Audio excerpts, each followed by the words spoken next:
Vault Veritas SCP Files.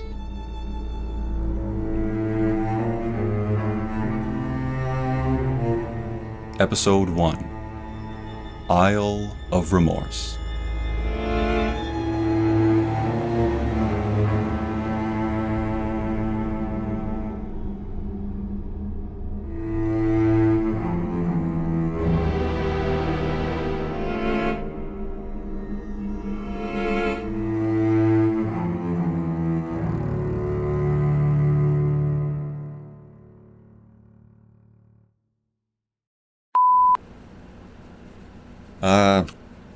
Incident report number...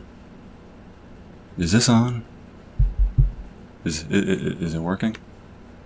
I think the red light means it's recording. I would ask, but of course nobody stuck around to actually make sure I'm doing this right. Not even sure how to delete this part.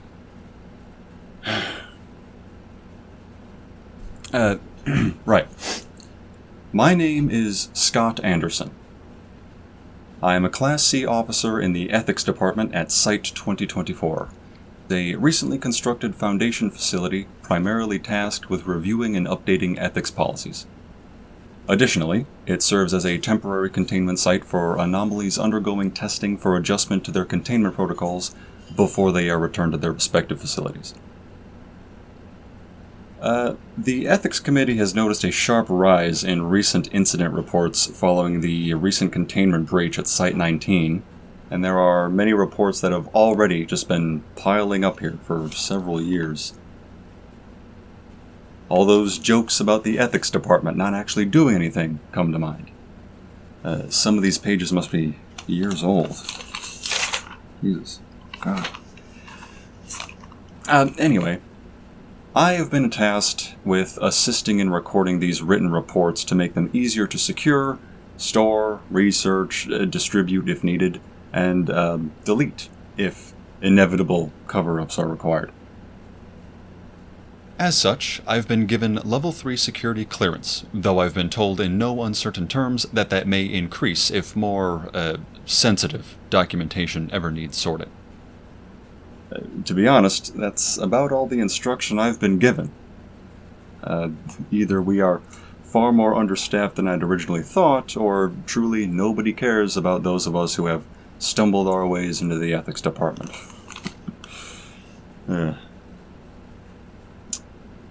Well, I suppose that's enough procrastinating, and hoping the pile of reports will anomalously vanish. There's so much here that I thought I'd start with a low-risk report just to see what I've gotten myself into. Incident 1183-01. Only known incident involving SCP-1183, colloquially known as Piles of Everything. Object Class, Euclid. Risk Assessment Level, Low. Reported by D10443, also known as Marcus Johnson. Report made November 7th, 2021. I don't know where this report is going, but please, whoever reads this, you have to understand that it's just a fluke. It's a random, one-in-a-million coincidence, and it shouldn't get to destroy my life. When I first entered this program, I'd already served most of my time. I thought this would be an easy way to work off the rest of it. I didn't know what it would be like, that it can trap you here. You can't let that happen to me. Please. I have a daughter, a little girl, Zoe. I'll start at the beginning. I was an accountant, working at... Can I write the bank's name here? I don't know what the proper procedure for making a report even is. Let's just say it was a prominent financial institution. We had a lot of people to keep happy. It's not like I wasn't making money, but with a stay-at-home wife and a little girl, the cost adds up, you know?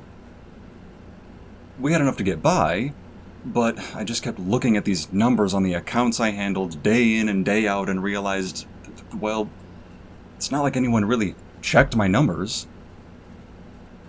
Why shouldn't Zoe have a bigger house to grow up in? Why shouldn't she be able to go to college and graduate debt-free? Why shouldn't she get to travel and learn about the world? It's not like I was siphoning funds from anyone who would miss it. These accounts had so much in them that they shouldn't have ever noticed a few numbers were off. It worked just fine for a long time. Like I said, nobody missed it. It's really a damn shame there are audits. I'm sure you remember the headlines. You must still get the news in this place, right? It wasn't exactly a quiet scandal. But it's not like I really hurt anyone. I've met other D-class here who are in for murder. I'm not like that, okay? I'm no threat to anyone. I just wanted my fair share of the money I was handling. Is that so wrong? I suppose I was very lucky they picked me for 1183 duty. I don't know all that much about the other SCPs, but I've heard some awful stories. Compared to those, sorting through piles of random nonsense seems pretty tame. Are you familiar with 1183? It's a pretty remote island in the South Pacific Ocean, kind of oblong-shaped, about 18 kilometers by 8 kilometers, a decent amount of space. The parts not covered by mounds of garbage are actually kind of pretty in a sparse and scraggly way. The whole island is the SCP, I think. I've been there a year and I don't even know. The anomalous property of 1183 is the pile. Every 126 hours and 14 minutes exactly, a new pile manifests silently and instantly from nothingness. And whatever pile had been there before vanishes. The piled objects have varied greatly, and there are always from a single class of object. But here's the really strange thing. We do measure the pile and try to guess at how many instances there are in there each time. We've discovered that this pile holds every instance of the thing that has ever existed. The first time I saw the pile was in December of 2020. I'd just been briefed on what being a D-class personnel involves, told I was expendable and basically fodder for whatever supernatural manifestation they bothered to shove me at. Without even giving me a chance to think about what that might mean, I was whisked away onto a tiny rickety plane and brought out to the 1183 outpost, which is a boat anchored about a mile off the island shore. I was shaking like a leaf when I first climbed down onto the deck. I was so sure they were just going to pick me up and toss me overboard into some unseen maw of a gigantic underwater leviathan. But then they told me about the island, and I almost wept in relief. They took me to see the pile that same day, the two researchers, me, and the only other D-class stationed there on pile sifting duty, all stuffed into a tiny motorboat. It was the smell that hit me first. Mingled with the salty ocean breeze was a sweet scent I almost didn't recognize, until I saw the small yellow pile rising up out of the center of the island. Daisy chains. Just daisy chains. You know, the little flower chains that children make on the playground, looping the bending stems around each other until they form a sweet-smelling bracelet. The memory started as a tickle in the back of my mind, and didn't really hit me until that night in my cabin bunk. Zoe had given me one of those chains, not a week before my arrest. She'd come home from school just draped in the flowers. The flowers encircled her neck and wrists, and had even been woven by her friends into her hair. She gave me a bracelet and then a hug, and the air around her was so thick with that sweet perfume. I remember I didn't sleep a wink that night on the boat. Just sat there in that memory of my Zoe, and I cried and cried and cried. The daisies disappeared on schedule. Popping into existence to replace them was a mound of Bibles, the pile immediately reaching upwards, stark black against the blue sky. We did our calculations, and I kid you not, 3 to 6 billion was the range. Billion. I can't emphasize how many Bibles there were. They covered every inch of that island. Stacked so high I almost thought the land itself would collapse under the weight. Some were old. Very old. Someone higher up the food chain wanted us to find the earliest possible copies of potential historical significance. Arrogant fool. Exactly how are two people supposed to sift through 6 billion Bibles? So idiotic. This time the memory came more suddenly. It was the 3rd day of poking through Bible Mountain when I found it. At first it was just like any other Bible, piled on top of a million others that looked just like it. Except this one had that telltale stain on the upper right corner of the cover. I remember that stain. Zoe had knocked over a cup of apple juice onto it, and I unthinkingly berated her for keeping the Bible in the dining room. Stupid, of course. I shouldn't have made her feel bad about it. And then there was the folding crease from her shoving it haphazardly into her bag each Sunday to take to church. I remember thinking, it can't be. It's just a coincidence. 6 billion Bibles. Some of them have to have stains and creases. But I just knew. You know how sometimes you get a bad feeling in the bottom of your gut? That nauseous broil down in the pit of your stomach that tells you something horrible is about to happen? I opened the cover, and I saw what I already knew would be there. Her name. In that childish, messy scrawl I knew so well, those big, uneven letters. Zoe. 1183 has taunted me like that for a year. It's been so many things, familiar things. Yamaha guitars, the type I tried to teach Zoe when she turned 8, but never got the finger placements quite right. Stuffed axolotl squishmallows, Zoe's favorite toy, last I spoke to her. Paperback copies of The Princess Bride, Zoe's favorite book. It's always something I know, and always something that makes those memories of her swell and overwhelm me, never letting her leave my mind. One time, it was a specific brand of canned strawberry bubble tea, a drink she absolutely adores. I almost drank a can of the damn stuff myself, just to be close to her again in some small way. But before I could put the can to my lips, the other D-class noticed and swatted it away. Apparently, the island manifested soda before, and they tested it on lab mice. All of them dead, as soon as the soda disappeared. The island wouldn't even grant me that small boon, that tiny taste of a life with Zoe. 1 year. 1 year of missing her so hard I thought I might die from the emptiness. 1 year of late nights crying into the darkness and waiting to see what that heartless island might taunt me with next. What once warm memory it might seek to exploit.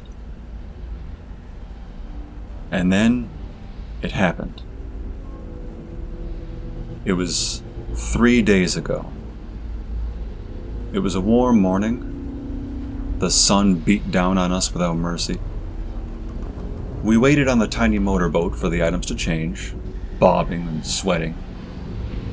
It had been a pile of gaudy, fake sapphire gem rings that Zoe loved to wear, pretending she was a princess. Once we saw the pile of plastic vanish, for a moment we thought that nothing had appeared to replace it. Or perhaps something so small we just couldn't see it. We rowed to the island, and there was nothing on the shores. We fanned out and started to search, and of course, I was the one who found it.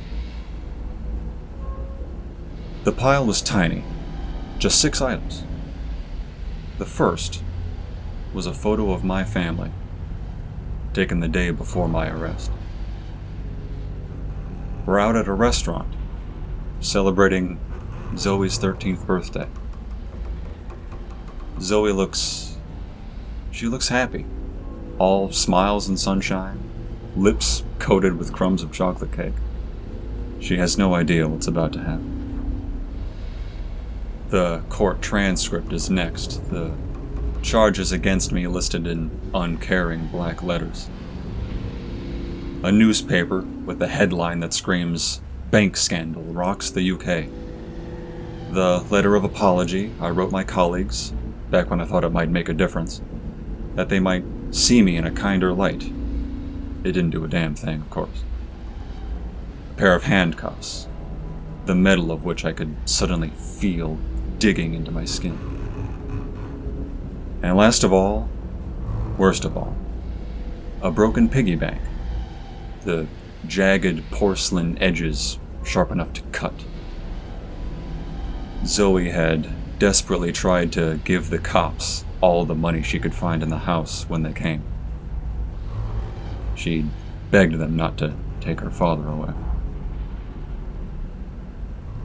I don't know why the island is doing this to me. Why? I'm not worse than the other D classes, I know that. I didn't hurt anyone. I don't deserve this. The others all thought I was crazy until these last items appeared. Always thought I was just finding an excuse to talk about Zoe. But I'm not crazy. These items prove it. That island is screwing with me, and I need it to stop. I've paid my dues. I'm not a threat to anyone. And now they're having me write this, and talking ominously about studying a mimetic connection to the island. They're trying to keep me here longer, I just know it. Please, you can't let them do that. Tell them it's a coincidence. Tell them that you've reviewed my tale and that I really am just crazy. It's all happenstance. It's a 1 in a million chance, and they should just let me go because I've served my time. I have to go back home. I have to get back to Zoe. She needs me. I need her. Please.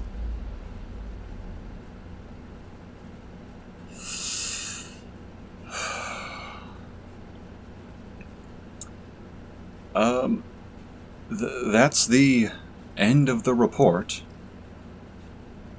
There are photos attached. All the final items spawned by the island appear here, even the piggy bank shards.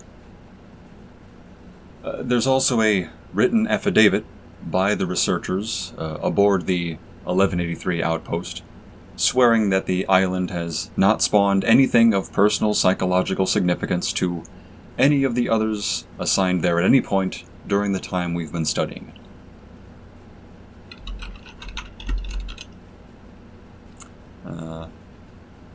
This report was made 3 years ago, and a quick check of the personnel database tells me that Marcus is still assigned to that island, and has been stationed there this whole time, well past his original release date. His new release date is redacted, and I don't have the clearance to see what the lost information is. 3 years. I can't even imagine what mental torture that poor man. I need to look into this. These reports need to be recorded digitally as photos and this verbal log, and then I summarize them and send them up the chain for my superiors to judge what happens next. Perhaps if I write about this sympathetically, I might be able to convince them to release the poor man. I have to try.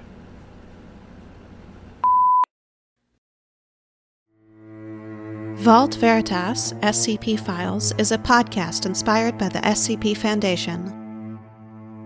The Isle of Remorse is based on SCP-1183 by Dragonix from the SCP Wiki, located at scpwiki.com/SCP-1183.